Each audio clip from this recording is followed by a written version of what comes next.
خبروں کے سلسلے کو آگے بڑھائیں۔ قومی اسمبلی اجلاس میں پی ٹی آئی ارکان کا احتجاج اور نعرے بازی۔ پی ٹی آئی ارکان کا پوائنٹ آف آرڈر پر بات کی اجازت کا مطالبہ۔ پینل آف چیئر نے کہا کہ وقفہ سوالات کے بعد اپوزیشن کو وقت دیا جائے گا۔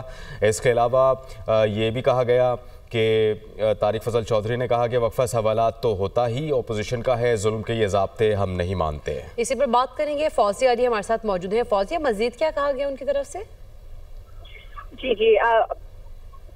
جی بالکل، آج قومی اسمبلی کا اجلاس پینل آف چیئر علی زاہد کی صدارت شروع ہوا اور وقفہ سوالات لیے گئے۔ اس وقت بھی دیکھا کہ جو پاکستان تحریک انصاف ہے ان کی جانب سے بھرپور احتجاج کیا گیا۔ بینر اٹھا کے پاکستان تحریک انصاف کے جو کارکنان ہیں وہ اسمبلی میں آئے اور وہ اسپیکر ڈائس کے ارد جو ہے وہ نعرے بازی کرتے رہے۔ اس دوران جو ہے وہ اقبال آفریدی نے کورم کی نشاندہی کی اور پھر گنتی کے بعد جو ہے پہلی دفعہ میں کورم جو ہے وہ مکمل نکلا، لیکن کچھ دیر کے بعد جب دوبارہ وقفہ سوالات شروع ہوئے اور جو کارروائی دوبارہ شروع ہوئی تو پھر اقبال آفریدی نے دوبارہ کورم کی نشاندہی کی اور اس بار جو ہے وہ کورم مکمل نہیں نکلا اور قومی اسمبلی کا اجلاس جو ہے وہ غیر معینہ مدت تک جو ہے وہ ملتوی ہو گیا ہے۔